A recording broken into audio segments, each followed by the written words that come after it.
Good afternoon to everybody. Hope you guys are doing fantastic and had a great Thanksgiving. And so this will be our weekly YouTube live show. And the point of these shows is to really have it be just open Q&A for you guys to ask consumer related questions. Now, primarily what we talk about are debt collectors, whether that's suing debt collectors, being sued by debt collectors, or credit report errors, so the FCRA Fair Credit Reporting Act. But you can ask any consumer question, and if I don't know the answer, I will certainly tell you that.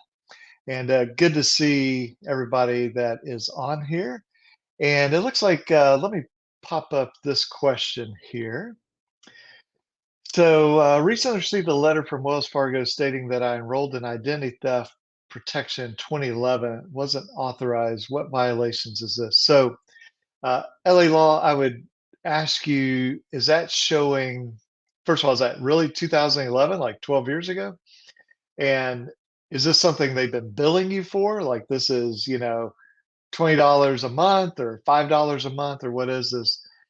Um, One problem you may have is just because of the length of time, that not having sort of realized this if it's coming out of your account and if it's clearly marked what it is. But if it's, wrong, that may be under the EFTA, Electronic Funds Transfer Act. May just be breach of contract. Certainly, Wells Fargo's had a lot of problems with opening bogus accounts or bogus products. So I would get, as much information on that as you can, and then get with the consumer lawyer in your state about that, because there may very well be something, whether it sort of fits neatly within a sort of precise consumer law package, or it could even be that you file arbitration against Wells Fargo and say, look, this is just a dirty, crooked practice they're doing, and that may get their attention. So uh, definitely give us some more information on that, because I that's very intriguing there. So let's see. We've got our Roll Tide logo here from 2 Cents. My question is how to stop a solicitor whose service I cancel from harassing me. So I'm assuming this is, I don't know if this is like, a plumber or air conditioner service, or if this is, like a digital product or whatever it is. But, um, let us know what they're doing. I mean, if it's just that they're sort of annoying and they email you and or text you or call you, there's not necessarily a whole lot you can do about that. With the calls, you can be on the do not call list, and if they're doing telemarketing, that can be something. But to just send you a text, if it's not what we call a broadcast text, I mean, you can block it. Okay. Same thing, with calls or emails. But give me a little bit more detail and be happy to take a look at that. Okay, here we go. Salesman knocked on my door for pest services. Um, and it sounds like you canceled that and they're continuing to bother you. You certainly could contact the company. A lot of pest companies, I mean, you do have the like giant ones, but a lot of the like local pest control, it's like a guy that owns it and one salesman. The owner may not know this is happening. So maybe if you told him, there's a lot of power in sending a certified mail letter. And look, I love, these things and texting and email and all that sort of stuff. But there's power in writing a very sort of detailed, organized letter and put dates in, put as much detail as you can.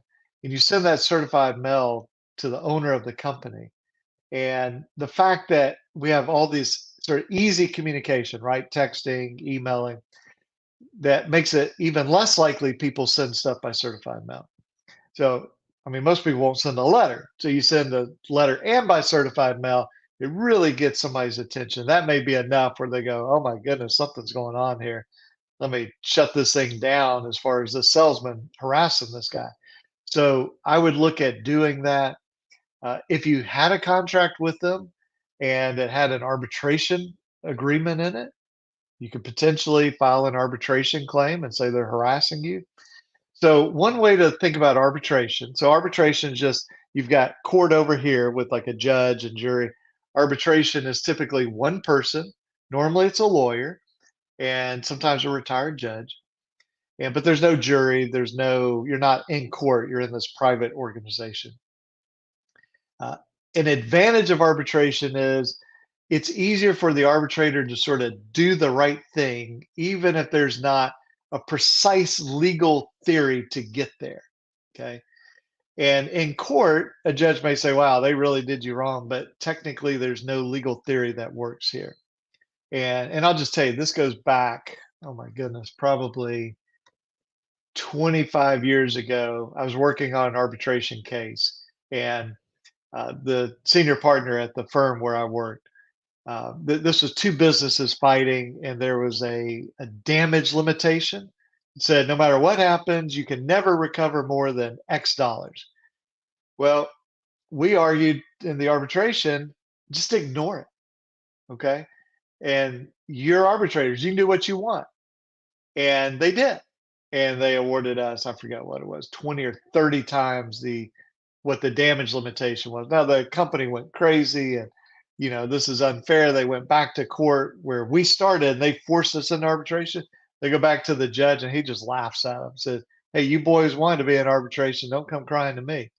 And so that is one thing about arbitration. There's a little more leeway for the arbitrators to sort of do the right thing. Now, sometimes that can work against you because they may say, "Yeah, I know that debt collector called you at, 7:45 in the morning and they're not supposed to call before 8, but yeah, what's the big deal?" That's where you want somebody to be real strict on the law. Okay? So you have to sort of be strategic about what you do, but with this, solicitor, salesman coming to your door all the time, that may be something you look at is arbitration or, start off with that certified mail letter. Let's see, contact the recorded them, tell them stop harassing me. Yeah, try certified mail, see what happens with that. Okay, so Kenneth says, is it best to dispute accounts with Experian, I guess other bureaus, or through the collectors? And account holders on consumer report. So I'm not exactly sure what you mean by account holders on consumer report. Here's how I understand your question. You can tell me if I'm getting it wrong. You're saying, hey, I've got collectors and other people on my credit report. How should I dispute it? Should I go through the bureau, Equifax, Experian, TransUnion, or should I go directly to the collector or the credit card company? So under federal law, this can be slightly different if you're in, like, say, California. But under federal law, you have no claim against the furnisher under the Fair Credit Reporting Act unless you go through the credit bureau, Equifax, Experian, TransUnion, and then they notify. So I'm sort of visualize it like that. You contact the credit bureau. Credit bureau then sends communication to the furnisher, the one providing or furnishing the information. Says, "Hey, Kenneth is disputing this. What do you say?" And then they respond back to the credit bureau, and then the credit bureau responds to you. Okay. Now, if you don't do that, you can't sue the furnisher under the Fair Credit Reporting Act. Now, if the furnisher happens to be a collector, you can sue under the FDCPA, Fair Debt Collection Practices Act. So that's a lot of stuff. Let me try to sort of narrow this down. A lot of times, what we do is we'll initially contact the debt collector. So the FDCPA applies. And we'll use, and I've done a number of webinars on this the past, I guess, 4 weeks, what we created called the convenience dispute letter. And that gives the collector a chance to do the right thing, or they can choose to violate the law, which lets us know, is this an honorable debt collector that follows the law or a dishonorable one who violates the law? It's kind of an important thing to know if you're thinking about paying them money. So a lot of times we'll start with that. Do they break the law? Do they not break the law? And then we'll follow that up with a dispute through the credit bureaus based on what that collector is reporting. Now, if we sort of put collectors aside, I got Capital One and Citibank and Chase and just these original creditors, well, then we're going to handle those through the credit bureaus. So we're going to dispute through Equifax, Experian, TransUnion, Innovis. If it's more like payday loan companies, that'll be through Clarity and other types of credit bureaus like that. And then see if they follow the law or violate the law. So hopefully that is your question. Where do you start? Do you start with sort of the FDCPA or the Fair Credit Reporting Act? I, I'll say this. I used to be more precise about we're going to do the FDCPA, we're going to wait a certain amount of time, do the FCRA. We don't worry about that as much anymore. We typically start with the FDCPA, it's just kind of quicker, and then we hit them with the FCRA, and then kind of evaluate things at that point and say, okay, did they violate the FCRA? Did they violate the FDCPA? What do we do now? All right, so we got Mad Dog here. Creditor furnisher change the status of an account from charge off after the account was paid, zero balance through garnishment to collection, and continue to collect on a paid debt. So, okay. So let me use an example and you can follow up if I'm not understanding the example. Let's say that I have a Capital One account and I owe $1,000 on it. And so you talk about garnishment. Garnishment comes after a judgment, which comes after Capital One has sued me. Okay. So Capital One gets a judgment and they garnish the $1,000. And let's say they include the interest, whatever. Uh, can they change the status of an account from charge off to collection? Well, they could change it to was a charge off, now paid, or paid was a charge off. I've not seen them change it from, was a charge off to collection. Okay. Now it's different if it maybe is sold to somebody or a collector is collecting it, but we're talking about, Capital One or Citi or, Bank of America, somebody like that. I've not seen them change that. So uh, to collect a debt that's already been paid, well, there's no basis to collect a debt that's been paid. If it's been paid, it's been paid. You don't owe anything on it anymore. So if they're trying to collect, I would want to sort of take some action about that. Okay. So let's take my example. Oh, $1,000 to Capital One. They get a judgment. They garnish my bank account. They garnish my wages. They're paid in full. And then they continue to report on my credit report that I owe them some amount of money, $100, $200. Well, then I'm going to dispute that because that's false. That's inaccurate. I don't owe them any money. If it's been paid, I owe them zero. Kind of hard to owe money when I owe zero, okay, when it's been paid. So then I would dispute that and say, hey, this is inaccurate. And here's the proof, here's the court case, and they got paid. And they're even showing on my credit report it's paid, but yet they're still saying I owe money. And that sounds contradictory.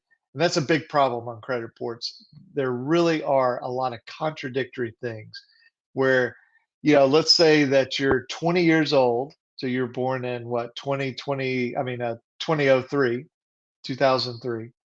And they say you have an American Express account open in 1987. Unless you're really, really talented and whatever that is, 16 years before you were born, you somehow applied for an American Express card. Well, see, that's something the credit bureau ought to be able to look at and go, let's see, we have your date of birth and we have this, and these things don't match. There must be a problem. Now, they typically ignore that. Okay. So I have seen things where it will say paid, and then they continue to report every month that you owe a balance or that you're charged off or you're late. Kind of hard to be charged off in the month after you've paid the debt. So just let me know if you've got some more information on that, because maybe I'm not fully understanding the question, and I'll be happy to um, try to explore that a little bit more. Oh, wait, let's see. Here you go. I was never served or received a garnishment hearing, but they garnished me and now trying to collect after receiving the money from my SSDI, trying to collect once again. Okay. So a couple things here. If you did not know about the lawsuit, you weren't served, then you got to get with a lawyer in your state, because every state I know of, you have to be served in order for there to be a valid judgment. Now, here's the trick.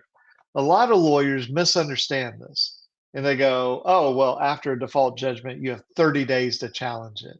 That's a totally different rule. It has nothing to do with what we're talking about.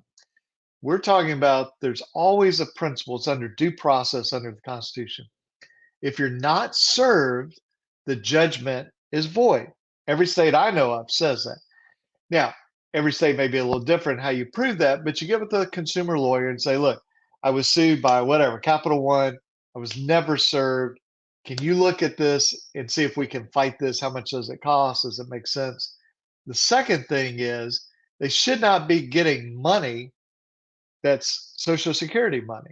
If they're getting money from, your SSDI check, in other words, that goes into your bank account. That's the only money in the bank account. There's not other money sort of commingled with it. Then they really can't be taking that money unless there's some really unusual situation. And if they know that the only money in your bank account, Social Security, and they continue to try to garnish that, you may be able to sue them for that. So again, get with the consumer lawyer in your state because that could end up being a very valuable case and get them to back off and put some money in your pocket potentially. So I would definitely check out, can I attack the judgment because I wasn't served? Now, keep in mind, if you get rid of the judgment, it doesn't make the lawsuit go away. It just means they've got to go through the whole process again. So they've got a lawsuit filed in 2017. They got a judgment in January of 2018. That judgment goes away. Lawsuit's still there. You still have to deal with it, but at least there's no judgment. There's no garnishment. But then, even putting that aside, if they're garnishing Social Security money, you really need to have somebody look at that and see if you have something you can do against them. Here's sort of the very short version. If they don't know that it's protected money, that's one thing. But maybe you've told them, look, the only income I have is SSDI. This is bank account only in my name. The only money in there is SSDI. Do not take this money. And then they go take the money anyway. And then you got to fight with your bank and with them. And, 2 weeks later, it's released. That may be a claim depending on your state law. So I would definitely check that out. So yeah, 14th Amendment. So, all right, very good, very good. Uh, hey, Katrina, good to see you. Yeah, so we did a webinar. There should be a link probably in this description for our weekly webinar. We've been doing them on Thursdays. I'm having to switch them to Wednesday, so it may still say like every Thursday at 1 o'clock, but we do those on Wednesdays. And so if anybody's interested in that, you're welcome to sign up for that. Okay, they claim it as federal debt. Yeah, so I'm just going back to the Social Security type money. There are some federal debts. Why I said, unusual situations. There are some federal debts where they do not have to get a judgment. They can go through what's called an administrative proceeding and get sort of an administration type judge or process to say, yes, you owe this money. So we see this in certain federal student loans. And then sometimes they can take your tax refund, sometimes even SSDI. If it's considered sort of government money, maybe they overpaid you for Social Security. Now they're trying to get it back, or it's I don't know, maybe an FDA loan or federal student loan. So again, get with the lawyer to find out, have they done everything correctly? Do you have any options there? But sometimes, there's a saying. This is true for most states. You can't sue the state because you can't sue the king unless the king gives you permission to sue. Okay, now federal law is different. Like, we could bring a Section 1983 action or something, but it's always good to be the king, right? So the federal government sometimes says, well, we're exempting ourselves from, some of these rules because we want to get our money back. So you need to have somebody check that out for you. All right, let's see here. Whoops, let me back up. I'll come back to you, John. Um, Trying to sort of get these in order here. So Gabe says, Equifax, Experian, TransUnion still claim late payment accuracy despite evidence, considering taking legal action. So what I would say, Gabe, is, and this will sound sort of like a broken record, get with a lawyer in your state that does this type of work, that sues credit bureaus, that sues whoever it is, Bank of America, Capital One, auto loan company, whoever it may be, and share this with them. Okay. And I talked about this in webinar we did earlier today. Like, be very clear and organized when you contact a lawyer. Okay. So you find a consumer lawyer in your state, you go to their website, it has a contact us form, fill that out. And I know you're just putting this for me right now, and that's totally fine. But if you were submitting this to a lawyer, you'd say, I have a problem with Equifax, Experian, TransUnion, and Bank of America. Here's the problem. They're reporting me late these 3 months. I've given them proof that I'm not late. I did the following. I did a written dispute on this date. It was received on this other day. I did an online dispute. I did a phone call. I filled out CFPB. Here's a copy of the CFPB. Here's a copy of my dispute letter. Here are the results coming back. Can you help me? Now, the lawyer may say no, but if you make it organized for them, they may say, "No, I can't help you, but my buddy Susie down the road, I bet she can help you." Okay. And so that's the way that I would approach it. You never want to bring an FCRA claim without a lawyer. That's just, it makes no sense. I mean, I see people saying, "Well, I'm doing this to save money on lawyer fees." And so let me tell you an old personal injury joke. So my background's personal injury. I mean, I do consumer stuff and have for 20 years, but I've done personal injury for 28 years. There's an old joke where they say, "See that guy? He's $1 million case lawyer." And the punchline is, yeah, he takes $2 million cases and messes them up. Okay. And so sometimes I see consumers going, "Well, yeah, I did this without a lawyer and I got $5,000 from the credit bureau." And they said, "I'd have to pay a lawyer." And I'm going, yeah, that's like an easy $150,000 case. You would have put 75 grand at least in your pocket. So, yeah, you save money and you cost yourself 70 grand doing that. It's just not smart. If you've got a legitimate case, there is an FCRA lawyer out there that wants that case. And it's just, I think, foolish to bring an action without an experienced FCRA lawyer. Okay. And so, Gabe, what I would do, if you know a consumer lawyer in your state, reach out to them. If you don't, I'll put a link here to you can go to this. Let me pop it up here on the screen. This consumeradvocates.org, find an attorney. Okay. And check that out. If you don't know or if you want more help, then just reach out to me through my website, alabamaconsumer.com. And again, give me that breakdown. You know, here's exactly what's happened. I can send you the document. I'll look at it, tell me your state, and say, "Hey, I know this guy over there. I know this gal over there." And I'll be happy to, send you to whoever I think would be best for you. All right. So, and I did get slightly out of order here. So Ray says, called the attorney about LVNV. They said, wait till they file suit. I pulled my credit reports, annual credit report, not there. So I think if I remember right, Ray, this was a question from our webinar earlier. Uh, LVNV for credit one is sort of threatening you. And the question was, do we file arbitration before they sue us or do we wait? And so this is what I would do. I would wait till they file suit. You pulled your credit reports, it's not on there. That is strange. Okay. It occasionally happens. But normally LVNV is going to be on there. I mean, I probably represent, I don't know, 10 to 15 people a month sued by LVNV. Maybe one of those it won't be on. So, I mean, it's a pretty small percentage. So, um, if you have something like Credit Karma, which I don't recommend using for disputes, but it's a good sort of alert system. You can go back in and find like your previous reports and see when LVNV came off, at least Equifax and TransUnion. That would be curious to know why they came off, when they came off. And, um, but yeah, definitely, stay in touch with that lawyer about if you do get sued and, see if the lawyer recommends you send a kind of letter to LVNV, to their law firm, or if you just sort of sit tight. Sometimes that's the answer. Hurry up and wait. Just wait and see what happens. Sometimes that's the right approach there. Let's see here what we've got. Okay, so here is John. I had a charge off from original creditor deleted from my report after I dispute it. Well, that's good. Okay. It was reinserted on my report. Well, that's bad. CRA did not notify me like they're required. Would you sue for this? Yes.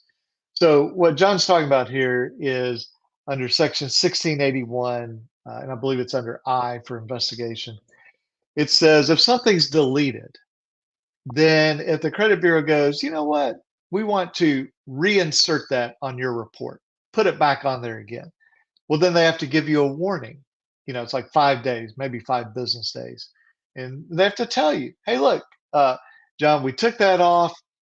Now we know it's correct. We're going to put that back on. It's like totally legal for them to do that if they're right, but they got to tell you. If they don't tell you, yes, I would sue. Now, I would probably dispute it again. I mean, something led you to dispute it in the first place. Hopefully, you found inaccuracies, incomplete information. You dispute that, and something led to it coming off. So you found one error or 10 errors or how many errors. I would see if those errors are back on there. I would dispute it again. I would point out it was removed. Hey, here's a copy of my previous dispute letter. Here's a copy of the results of investigation where you, Equifax, removed this from my credit report. Why is it back on? Why didn't you notify me? What changed? I would just ask them questions. Now, they will never answer your questions, okay? But that's their choice. I mean, you're supposed to communicate with them, and by writing is a very valid way of doing it. You can ask them questions, and for them to say, well, we're just not set up to ever answer a single question from a consumer, that's their problem, okay? We ask them all sorts of questions. Why do you have this? Why do you have that?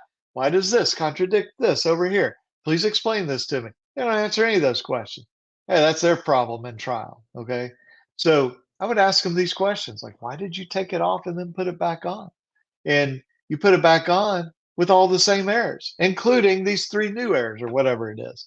So I would sort of hold the lawsuit in my back pocket. Like, hey, I know I can sue these guys, okay? 2 years from when they violate the law. So I would sort of shorten that in my mind to say, you know what, I'm going to sue them by June on this. I'm assuming it just happened, John.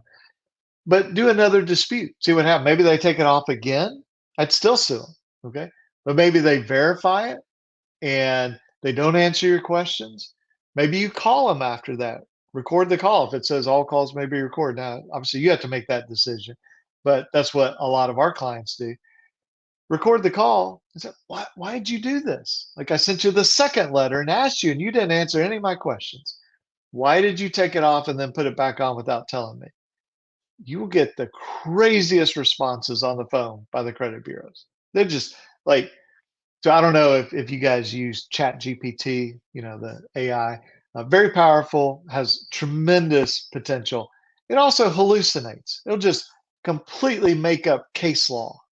Like if I put in there, hey, give me some cases that stand for this proposition, it'll give me these things. They look legit. And when you look them up, they don't exist. Like it completely hallucinated it. That's sort of what the credit bureaus do when you call them. They just like start completely making stuff up. They're like, oh, well, um, because Saturn and Venus were in alignment and there was a quarter moon, that means we had to put it back on there and not tell you. You're like, what? I mean, it's crazy stuff they say. Pretty good in a lawsuit to get them making crazy statements on the phone. Okay. So I'd be interested in seeing more of that. John, if you want to reach out to me and let's see like what was your basis for disputing it and then how does it look now? And but that's definitely something that I would not just like forget about. I think you could sue them for that. All right. Well, you're very welcome. And okay, yeah. So this is the sort of garnishment without a judgment. Yeah, if it's a sort of federal government thing, that can be. So Gabe mentions in California. Yeah, I've got some lawyers in California that I know that I work with. So if you want to reach out to me and say, here's what I believe the credit bureaus have done wrong. Here's my dispute letter. Here are the results of investigation. Here's the new credit report showing they haven't fixed the errors. Then I could say, hey, I think you ought to go to this lawyer or that lawyer. So feel free to reach out to me. And let's see here. It says recommended bring FCRA.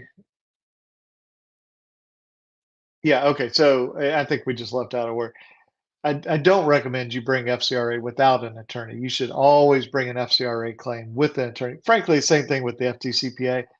It's just the FDCPA can be less complicated. Although I'm amazed at the number of people that do it on their own. Again, it's like you have this weapon. You can bring a lawyer and force the debt collector to pay your lawyer three, four, five, six, seven, $800 an hour, and yet we're giving up that. It just doesn't make any sense. But the FCRA is, in my view, just way too complicated for 99% of consumers. And look, there's probably 200 lawyers around the nation that do this type of work. So if we just go grab a random lawyer, they don't know how to do an FCRA claim. Okay. And that's where a lot of bad decisions come from is, lawyers never done FCRA and they're like, oh, well, I know how to do it. Like they really don't because they didn't put the time and work into it. So, yeah, if you'll send me your information by email and I'll look at it and see if, there's a number of lawyers in Texas and I can recommend one to you. All right. Vanessa says, what if they reinsert with the collection agency instead of the original creditor? That would be okay. All right, so let's sort of set the same scene here. I got Capital One, I dispute it, comes off. Great. And then Capital One either retaining ownership, assigns the debt, or they sell the debt to a debt collector, a debt buyer. And now that debt buyer is on there. That's fine. That's not reinsertion. So reinsertion is going to be the same company putting it back on there. But there are some debt collectors that basically have a policy. If you dispute it through the bureaus, they're going to take it off and then they may ship it back to the creditor, then ships it to another debt collector. So it's going to pop up a new debt collector. And to my understanding, that is not reinsertion. At least I've never sued over that. So that would be fine. What do you do with the recordings? You transcribe them or submit the actual recording? Yeah, great question. So a couple things you can do. You definitely want them saved in the cloud somewhere, right? On your Google Drive, Dropbox, whatever Microsoft is, OneDrive, I guess it is, Evernote, like whatever your sort of system of choice is, right? You want them saved up there, so if your phone, blows up or your computer dies, you haven't lost those recordings. And then you do want them transcribed, okay? Now, again, typically, you would have a lawyer and you submit this to your lawyer. Um, what you could do, and this is sort of like a quick and dirty transcription, is you use like otter.ai. Okay. It's I'd say 70, 80% accurate. But what it will do is it will transcribe everything and you can go in and edit it, but you can also sort of like double click on a word and it instantly takes you to that portion of the recording. So if nothing else, you can play the recording at normal speed or slower or faster and sort of follow along with the words and you can, make it accurate. But it's just sort of a way to get kind of a quick and dirty transcript out. There are other AI tools that are more precise, that you'll see them kind of in Zoom meetings and things like that. Pretty accurate. Chat GPT can be incredibly accurate. Okay. And so there's different ways to do this, but yeah, it's good to get a transcription, but you also want that just original raw recording, that hasn't been tampered with or anything like that. And that can be very, very valuable and helpful. All right, Carolyn says, what do you do if the main creditor is paid, then the debt collector tries to harass you on a mortgage? So, Carolyn, if you will give me a little bit of detail about that, and here's what I mean. So are you saying like we paid off our mortgage and we don't owe it anymore, and now a collector's saying you still owe on this mortgage and that's untrue? Or are you saying that like I was behind $5,000 on my mortgage, I paid it, I'm caught up, I'm current now, but yet they have a collector coming after me? Uh, Normally, and I'm just going by the word mortgage, thinking like a house, okay? Normally, on a true home loan, it's going to be a servicer. Okay, so it might be what's their goofy name? Mr. Cooper. It's Nation Star. I don't know why. Like they paid a bunch of money to change their name to Mr. Cooper. It's like to me, dumbest thing. It could be Bank of America. All sorts of sort of servicers who may not own the debt, but they're collecting. They're considered a debt collector. It's a little more involved in this, but when they first touch the loan, is the loan in default? Well, then they'll be a collector. So we usually don't see like an additional collector try to collect the debt. Now, maybe you just meant it was like a credit card or an auto loan or something like that. the bottom line is if you have a debt collector collecting a debt that's not owed, then you need to look at suing them. So let me pop this up. Let me see if I can remember how to do this here. Okay, so this will be, we'll just pull this up. So this is the FDCPA here. All right, this chapter 5. And let me give us some more screen space here.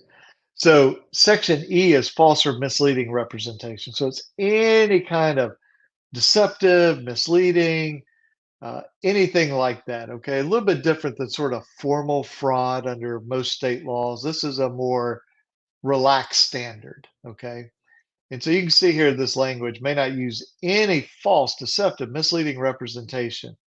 Okay, and so look at number 2, the false representation. By the way, these are just examples here. Okay, so this is the law, and then this is saying here's some examples of it. Well, if they do a false representation of the amount or legal status or character of the debt. So if I was $5,000 behind and I'm caught up and a collector says, you owe that money. Well, I don't because I paid it. So they lied about the character, the amount, the legal status. Okay. You also want to look at credit reporting. Are they lying on my credit report about how much I owe? Now, this is only for debt collectors. They have to qualify as a debt collector to be subject to be governed by the FDCPA. Look at section 10. False representation or deceptive means it's any false representation or deceptive means the collector attempt to collect any debt, retain information. So pretty broad examples there of if they're trying to collect a debt that you don't owe, then we're going to look see did they violate the FDCPA. And now let me take a step back. For the FDCPA to apply, you have to be a consumer, can't be a business.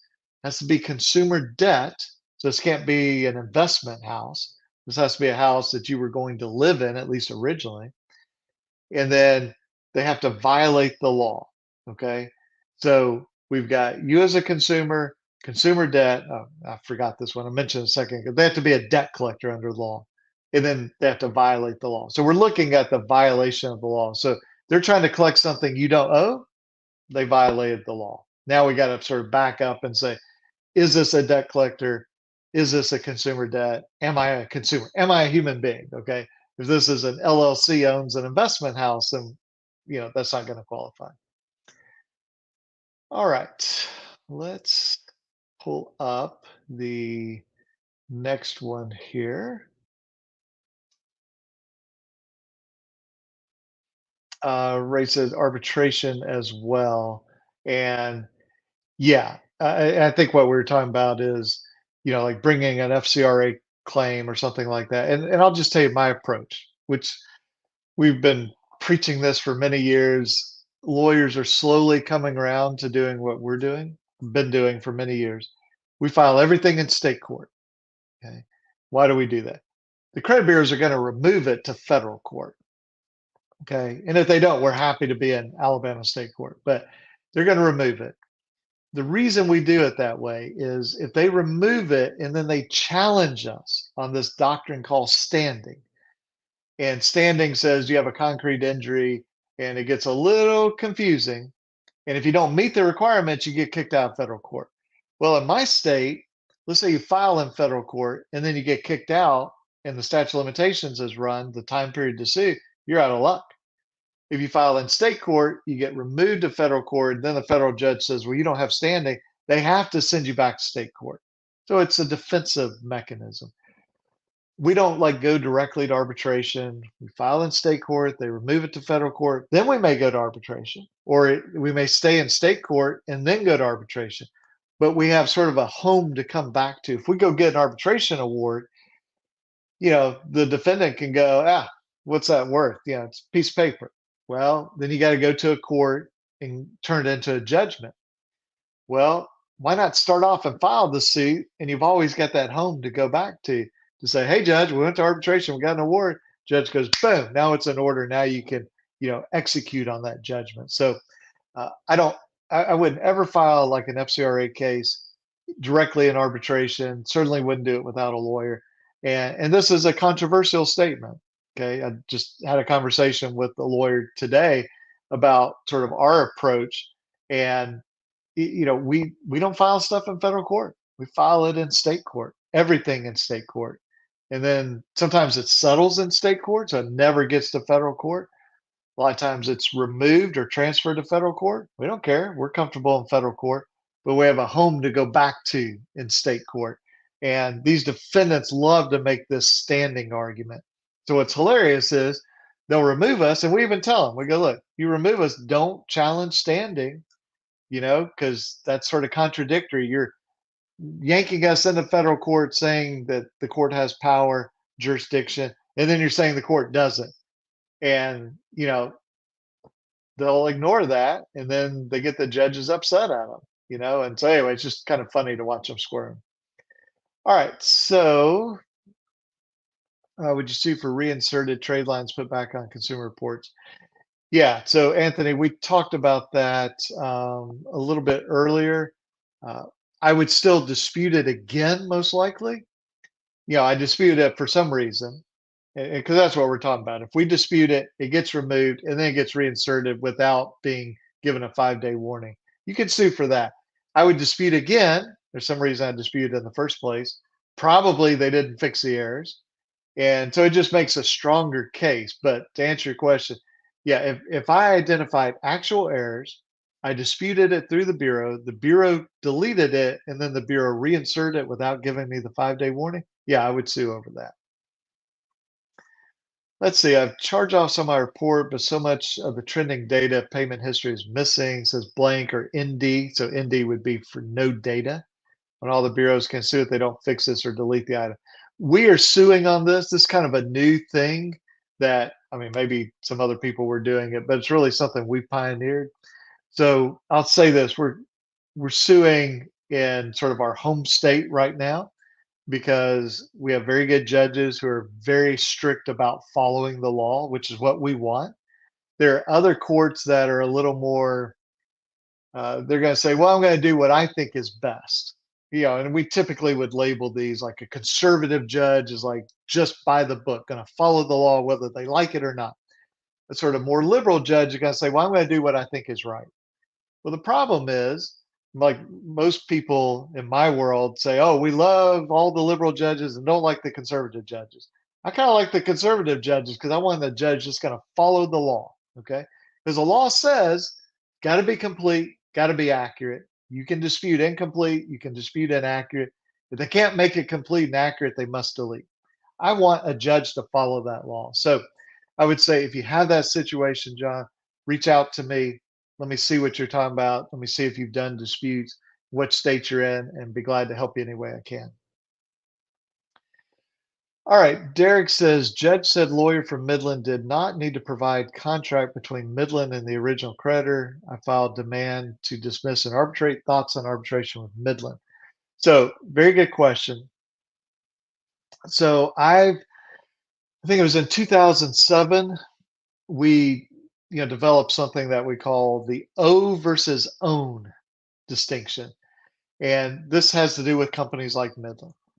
So when we first started defending people sued by debt buyers like Midland, the judge would say, well, John, did your client take out this debt with Capital One?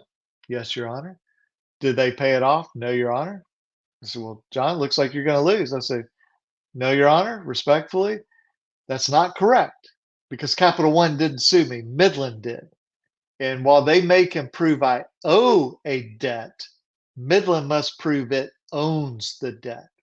And the first time we made these arguments, like in small claims court, the judges kind of like looked around and, and the collection lawyers were going ballistic, like, judges, this is outrageous. Of course we own the debt. And I go, well, then they can prove it, Your Honor. If they really own the debt, let them prove it.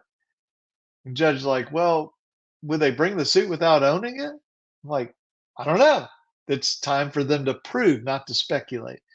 And so I gave the example one time of, judge, if you were behind on your mortgage and I sued you and could prove you were behind on your mortgage, you'd say, yeah, but I don't owe you.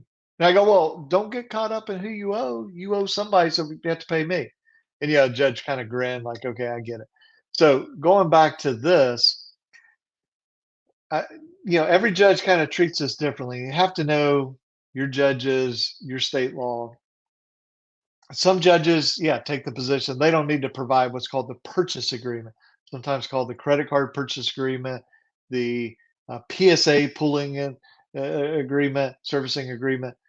But the point is, like, they almost always have a bill of sale, and it says, "We bought the accounts listed in Exhibit A with no rights other than set forth in the credit card purchase agreement dated blah blah blah." Well, that's the document that gives us the proof of what they really bought, what the terms were, the restrictions on them.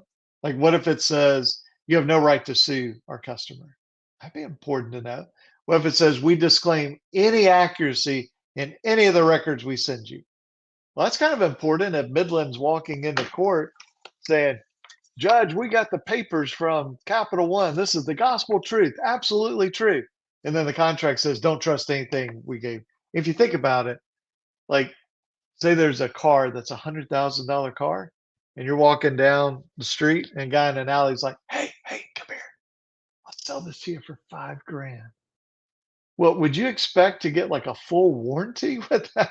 No, you're buying $100,000 car for 5,000. You know there's problems with it. Okay, so Midland takes $100 million worth of debt. They pay $5 million for it, $3 million for it. Well, it makes sense. They're probably not getting any promise that anything is accurate from the seller. Okay, so that's why we need that document. I've had a few trials where a judge says, "Yeah, they don't need to produce that," and then as we get into the trial, because I object when they say we own the debt. I go, Your Honor, they have to show the purchase agreement. They go, oh no, we don't have to show that. Judge say, no, they don't need to show that. And as we go through the trial, then the judge at some point will say, you know, I see what you're saying, Mr. Watts. They do need to produce that purchase agreement. We just don't know without that. So I'd say this: if the judge seems to be against you on that, then yeah, you may want to compel arbitration. You're going to need to show that the underlying contract allows for arbitration, and this part people skip, and it covers Midland. So usually those agreements will explain, who's involved. So let me see if we can do this here. Let's just look at the CFPB website. So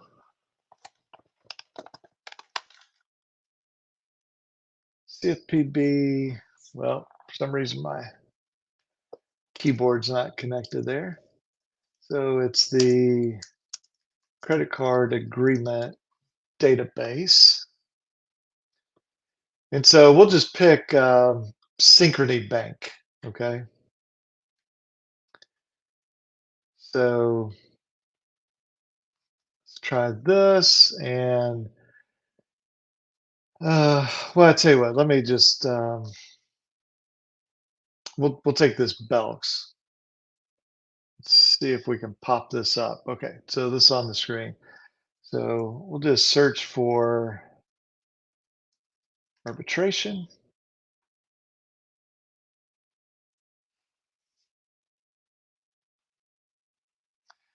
Okay, so resolving dispute with arbitration. Let me make this bigger so you guys can see it here.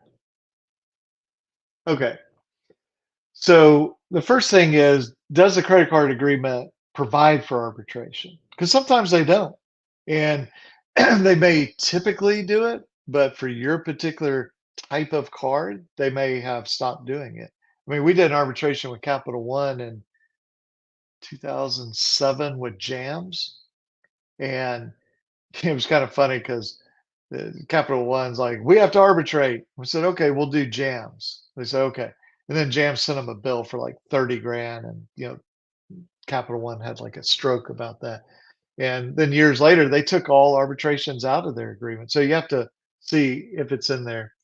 And then you want to know, does it cover, the like a debt buyer or a debt collector? So let's see here. Typically, it's at the beginning. So we may sell the 792G, and I just want to show you something. This is kind of a little technical, but you need to know it if you're looking at this stuff. So 1692G, this is on validation. So you can request validation, but it's only in this time period, this 30 days. Whoops, let me make this, hide this here. 30 days after receipt of the notice. Now, the new notice under Regulation F typically gives you a little bit longer than that, but not much longer. And so if you request validation outside that window, they don't have to validate. Okay. It's only within this window where they send you a notice and say you have X number of days or you have till this certain date to request validation. If you're within that time period and you request validation, they should not do any collection activity until they validate the debt. Okay. So if they sent you something saying, hey, I want you to settle with us, that could be a violation. It would be a little unusual if you've had all this history with them and then they send you a 1692G notice saying, you have 30 days or 45 days to request validation. Not impossible. I see companies that just sort of randomly send a new 1692G notice and hey, you take advantage of that. But if they did not do that, then they have no obligation to validate. Okay. So sometimes we see this in reverse. We'll send what we've created called our convenience dispute letter. And we say, we do not want validation. We do not want verification. I don't want you to send me anything. And they'll send us stuff and say, but we're required to send it to you. No, you're not. The 1692G says only within that 30-day window. You have no obligation after that. So that's when they're trying to kind of use it as a defense. Here, if we're trying to use it offensively, we got to make sure we're actually in that 30-day window that would require them to validate the debt before they take any collection action. Okay. All right, let's see here. Capital One Auto been deemed to be a collection agency. When can an original creditor be liable? So typically not. Okay. Typically, an original creditor is not a collector. What we're looking for, and let me stop the sharing here. What we're looking for is that a, a creditor has to, when they first get the debt, it has to be in default. Okay. Which, if it's the creditor, it's not going to be in default because it's current when they, create it. So when somebody else gets it, we look and say, all right, when you first got that, was it in default or was it current? So here's like an exception. If an original creditor, so we had a hospital in Alabama that they would send out notices about past due bills. And it was still the hospital doing it, but they made up a name that sounded like a collection agency. And that's known as the false name exception. If an original creditor uses a false name, then they can be considered a collector. So here's what the law is trying to do is say, look, if you're a collector, but you pretend to be a collection agency, then we're going to honor that pretending and we're going to make you a collection agency. So what the law says is an original creditor can't pretend to be a collection agency to get that like scary factor, like, oh my goodness, a collection agency. And then when you get sued, they go, wait a minute, we're not really a collection agency. We were just lying to you. Can't do that.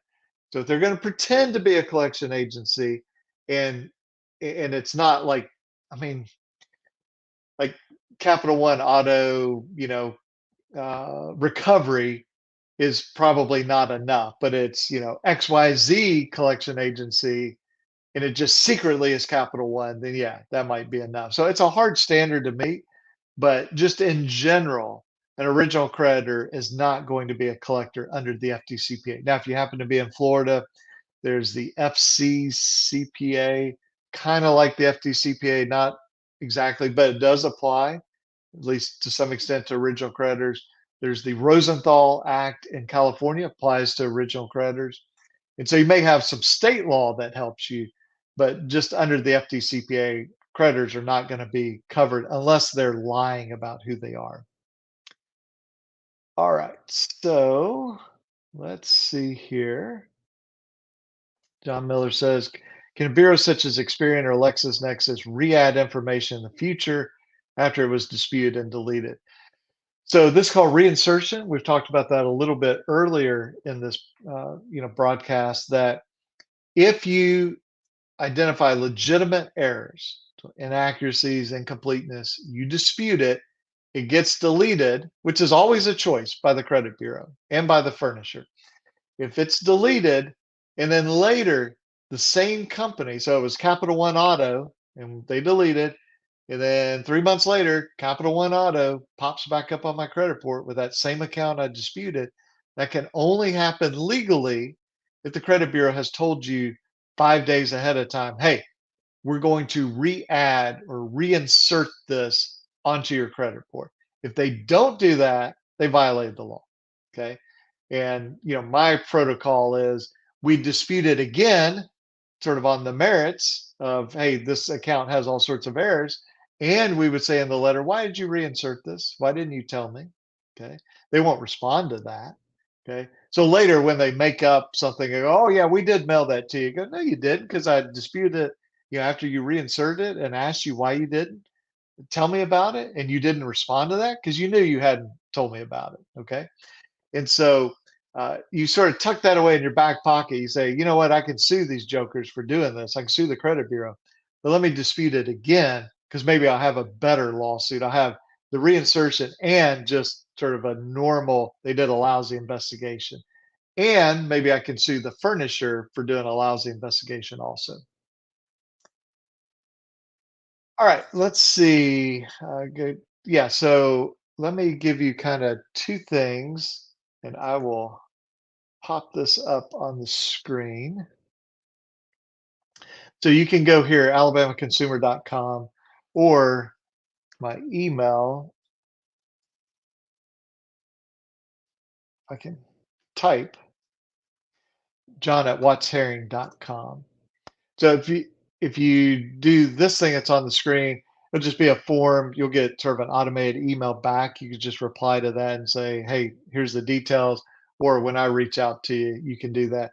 Or you can just send it directly to me at this email address here.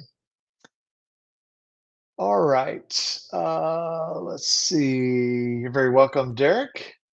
And Vanessa, what about the purchase agreement between the car dealerships and finance? There's separate agreement for the consumer and finance. No, so typically this would not be something that you would be getting. In other words, normally when you're doing a car dealership loan where they're like immediately flipping it to credit acceptance or whoever, it says that at the bottom, and it says, hey, this can be assigned and it will be assigned to credit acceptance or XYZ finance company. Now, if that became a relevant issue, you might could try to get that.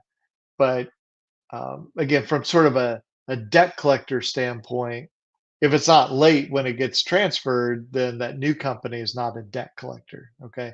But if you're sued and there's an issue with, did that finance company really get this? That might come up. A lot of times these companies go out of business, and then it's a debt buyer that has bought the debt, or maybe after a repo and a sell, there's like a deficiency. You owe 20, we sold it for 8,000 at auction, so you owe us 12. A debt buyer claims to buy that. Then we might want to get into, well, how do you get from the dealership to XYZ finance company to you, the debt buyer? Now, usually there's, years of you paying XYZ finance company, sort of, blunts that argument a little bit. But there could be a situation where you really need to get into those details, and you just have to convince a judge of that. So I don't know anybody specifically in Houston. You can go to that NACA website, National Association of Consumer Advocates, and look and see there. Chris, hey, good to see you also, Chris, and appreciate the kind words there. All right, Case Smith. So debt buyers sued, lost twice. They started from scratch with a debt collector. Okay, so couple things. You have to know in your state, yeah, I'm assuming they sued, dismissed without prejudice, sued, dismissed without prejudice. In a lot of states, if there are two dismissals without prejudice, it sort of transforms into a dismissal with prejudice. And then you've got to know, well, what does your state say about that? Most states say if it's a dismissal with prejudice, it means it's over. Like you don't owe that money anymore. Okay. So if they transfer that to a collector who's then collecting against you, then you may want to look at suing that collector and the debt buyer. Okay. So we've had these cases. We get sued by, XYZ debt buyer. We beat them, and then they have a collector come after us. We had one case, actually multiple cases, where we got sued, we won, we then sued the debt buyer. While we're in federal court suing the debt buyer because we had beat them at trial and then they were trying to collect, they sent it out to a collector who then starts collecting against my client. It's just like you can't make this stuff up, and the lawyers for the debt buyer are like, oh my goodness, did we really do that? It's just terrible. So I would look at that and again get with a lawyer in your state, because what's the effect of two dismissals without prejudice? And if that sort of, 1 + 1 = dismissal with prejudice, what does a dismissal with prejudice mean? Does that mean they can't collect? And did they send this out to a collector? Is that collector on your credit report? Or are they calling you, writing you? So you may have several people to sue. Just get with a lawyer in your state, and I think they can help you with that. Have you heard of debt collectors reporting a debt as the original credit? And so is this legal? So um, I had one debt buyer that sued in the name of the original creditor, but really it had secretly been sold to the debt buyer. And they claimed it was all an accident. They just forgot to change the name to the debt buyer. I don't think it was an accident. And so we did sue in that situation. Okay. Because they're lying. I mean, it is a totally different game to be sued by Capital One or to be sued by Portfolio Recovery. Night and day difference. Okay. Most judges, if you're sued by Capital One, this is the level of analysis they have. Did you have a Capital One card in your wallet? Yeah. Did you use it? Yeah. Did you pay it off? No, Your Honor. All right, you lose. They don't want to hear anything else. Now, it's an exaggeration, and we've tried original creditor cases and we've won them before. And but I'm just telling you, like, sort of the mindset is, hey, you had a Capital One card, you used it, like you lose. But most judges recognize these debt buyers, hey, they got a whole nother level to prove because you didn't have a contract with Midland or Portfolio Recovery. They claim to have bought the debt. Yeah, let's see if they actually bought it. So, from the standpoint of the judge's requirements, but also from the consumer, if I get a lawsuit from Capital One, I'm treated that much different than Portfolio Recovery. If I look at my credit report and there's a Capital One account reporting versus a Portfolio Recovery, those are two different things. So, if you've got debt collectors reporting the debt as if they were the original creditor, I'd be very interested in hearing about that. I've not seen that. Okay. I've seen it occasionally in the lawsuit arena, but not the credit report side. So if you've got an example of that, I'd love to hear it. All right. What do they get sued under for inaccurate reporting? So, okay. I think you're just talking about in general. So we go to the FCRA, and let me see here if I can get this pulled up. Okay. So under the FCRA, so we're going to have the section 1681, and then there's a couple. Remember, there's like two different players. There's the credit bureaus, and then the furnishers, the people who provide or furnish information to the credit bureaus. So those are the two groups of people here. And the furnisher of information, they only have liability under the Fair Credit Reporting Act under this what's called 1681 S2B. They have obligations under Section A, but you can't sue for it. So Section B says if you notify a credit bureau who then notifies the furnisher has to investigate. If they don't do it right, then you can sue them. But you can't just sue them for having inaccurate credit reporting under the FCRA, you've got to first go through the credit bureaus who notify the furnisher, then the furnisher botches the investigation, keeps the inaccurate, incomplete information, then you sue. Now, for a credit bureau, there's two sections we use. This is what we call an EB claim. So let me scroll down to this, get this highlighted. This is, you don't have to do a dispute, but somebody has to look at your report and see the inaccurate information. And it has to be such that the credit bureau should have realized this was wrong. Okay. So it might be you're 30 years old and they have a Bank of America card that was taken out 45 years ago. How is that your card? Okay. Like the credit bureau ought to be able to look at that and go, yeah, that doesn't make any sense. Like something's wrong here. It's like if you're doing TurboTax or something and it says, how many kids do you have for your tax return? You say 5 kids, and you put one kid's name in, then you say, I want to go to the next screen. It's going to go, whoa, whoa, whoa, whoa. You got 4 more kids to put in. Like the credit bureaus just like abandon all that logic. Okay. So this is a harder thing to do because the courts are much more strict on the credit bureaus once you dispute. So this is called an EB claim. The dispute claim is under section I. So you can remember I is for investigation. So if you dispute and they don't fix this, okay, they don't make it complete, they don't make it accurate, they leave it on your credit report, incomplete, inaccurate, then you can sue under section I. So hopefully that answers your question. And I've got about 10 minutes here, so I'm going to try to go through these really fast. Appreciate everybody being on here and your questions. So let's see. See, some people have emailed me stuff, and hey, you're very welcome, John. Thank you. Kristen, I have a charge-off account from World Finance 2019, September and October Experian updated it to C, I'm assuming collection, and back to CO charge-off November and December. My last dispute was in November. They responded saying they sold the account. Um, so it would be a little unusual, not impossible, but a little unusual under Experian for it to be reporting with like a C, like a collection account, when it's not the collection account. So some of these companies like World Finance, Tower Loan, they're, in my view, kind of sloppy with what they do. Okay. So I would look at disputing that and just pointing out, like, how is this a collection account? Like, does it need to be a debt collector? And see what they say, what they do in response to that. And if you don't get anywhere with that, then again, sit down with the lawyer in your state and say, hey, do you think in our state, our federal judges, can we bring this type of suit, or what do we need to do?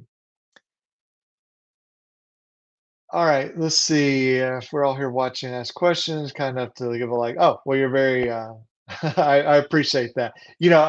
It's always sort of struck me as odd when, people do YouTube videos and they're like, now make sure you like and subscribe and click the notification bell and all that stuff. I'm thinking, don't people know that? Like, I don't know, it just seems weird to sort of ask for that. Um, but anyway, that's very nice of you. So I appreciate you for saying that, John. Let's see, Tony, when suing the credit bureau is under EB, which that's at maximum possible accuracy, and I, which is investigation, would you add a G claim for not mailing the consumer's file? Yes. Okay. So the G claim, and we have to keep these different statutes in mind. There's under the FDCPA 1692G, that's the validation notice and all that sort of stuff. 1681G, and sometimes there's a different numbering system. So this is section 609. So there's sort of the infamous section 609 letter, which is sort of garbage.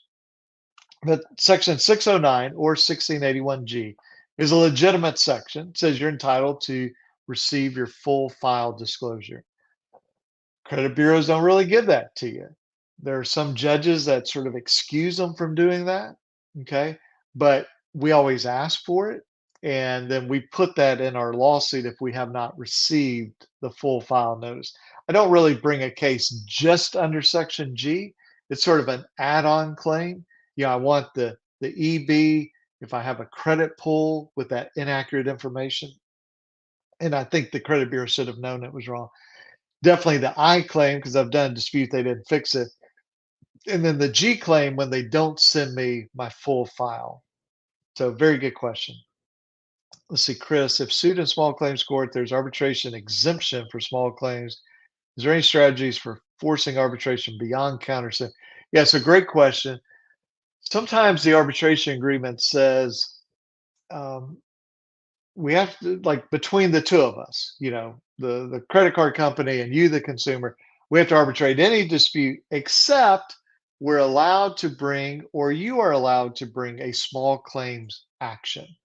Now, sometimes they say, and if a small claims action is brought, nobody can force arbitration.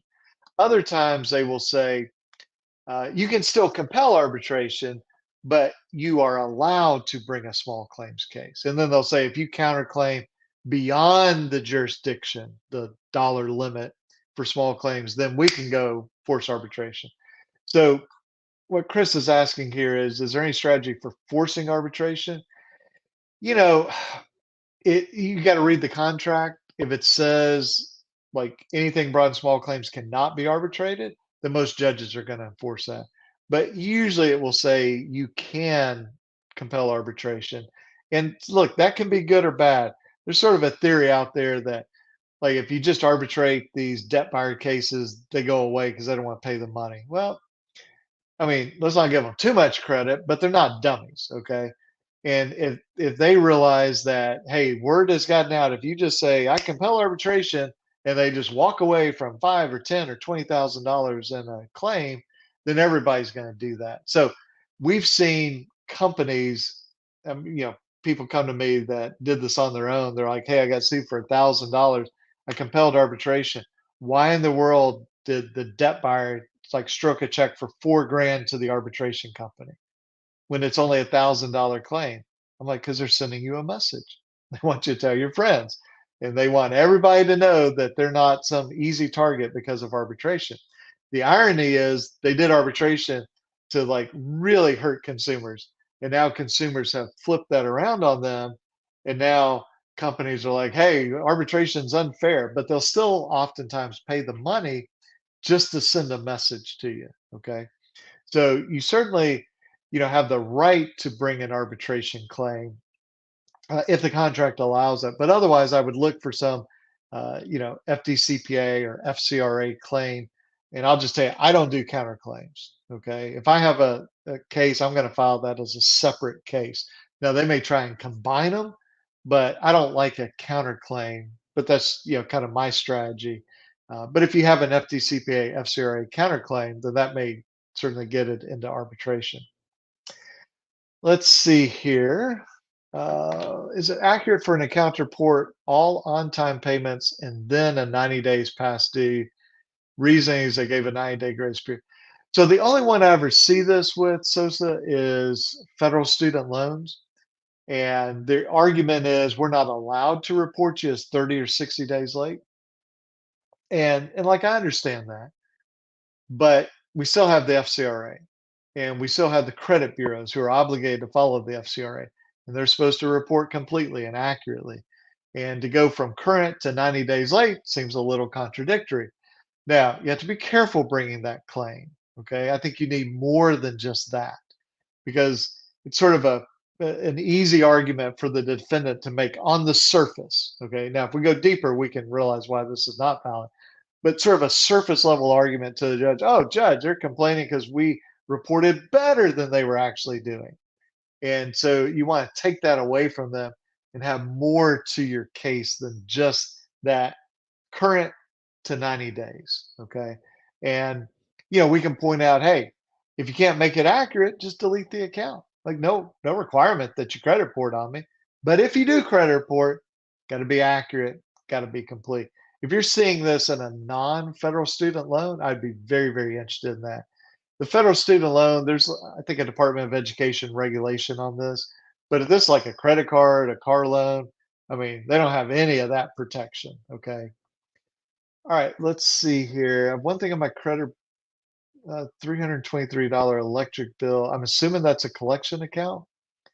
And I would just look at it to see, first of all, if you think you owe it, you may want to call the company. Hey, can we settle this and you take it off my report? And if they promise you that and then they don't take it off, you sue them for lying to you, okay, under the FDCPA. But you also can look at under the FCRA, like really examine that account. Does it have all the information required? Is there anything contradictory, anything missing? So you can dispute that through the bureaus. But hey, if that's the only bad thing. That's good, and that looks solvable to me. Maybe you pay it and they take it off, or you find some error with it. Let's see, Ray says for full file disclosures, this include the communication with the furnishers?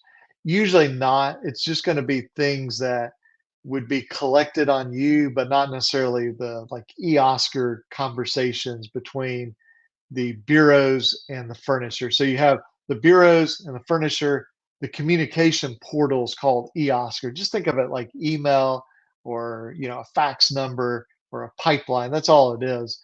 But you would not normally get that. But just anything that's been reported on you by the furnisher should be in your file. And that's where the bureaus kind of, decide not to give you everything. And so sometimes what they do is you'll dispute inaccuracies and they'll just take more information away. And we're like, wait a minute, now you've made my file even more incomplete. Give me my complete file. Even if you're not going to put it on my, consumer disclosure, I'm still entitled to my complete file. And so sometimes we catch them in kind of this, they do something over here to escape liability, but then they run over here and they get caught by another statute. Simple solution, just follow the law, but that's not what they're particularly interested in doing. All right, request a 1681G consumer file. TransUnion sent what looks like a consumer report. How do you know the difference? So really the difference is just going to be there's not going to be missing information. Okay. So if you look and see there's a bunch of missing months of reporting, it would be very unusual for a furnisher to not report that information. Okay. Now, sometimes that happens. Okay. Because you'll see it across all three credit reports. But, typically that's going to be more of a data issue with the bureau. And you say, give me that information. And they decide not to give it to you. And so, really, I'd say this is probably the easiest thing, Mad Dog, is get with a consumer lawyer in your state because those of us that do this type of work, we've looked at thousands of credit reports, so we can tell you, yeah, that's your full file disclosure, or no, that's not. And I can almost guarantee you, it ain't your full file disclosure. All right. So I have account didn't report to my credit report till I was 30 days late. They don't show any on-time payments. Starts off 30 days late. Yeah. So we see this, John. We dispute that. One way you can do this, sort of visualize this, and I sort of saw this for the first time with Warren Maxwell, who's a credit bureau guy in Philadelphia or Pittsburgh. I'm sure I just offended him in one way or the other there. Either he's a Steelers fan or an Eagles fan. But he sort of drew lines on the credit report and connected things. And so that I think is a great idea. So like circle the date open, draw a line to the payment history. And let's say you open in January of 2020 and it doesn't report till, October of 2020. We circled January through September and you're like, where's all this missing data here? Okay. Like obviously I opened it in January, but you're not reporting. And your first month you report me as late. Did I start off 30 days late? How's that even possible? It doesn't make any sense. So this is that sort of contradictory, incomplete data that we like to point out to them and say, fix it or delete the account. It's very simple. Fix it or delete it. Let's see. Experian says issue exists when requesting my free annual credit report. I called no avail. What can I do? So try to get it through annualcreditreport.com. Sometimes it's maybe you originally use like an old email address. So maybe you have an old email address from your college. And so when it's asking you for an email address, that's what's sort of tripping this thing up. Call Experian, talk to them about it. How do I get this? You can write them a letter. Here's my social security. Here's my driver's license. Send me my full file disclosure.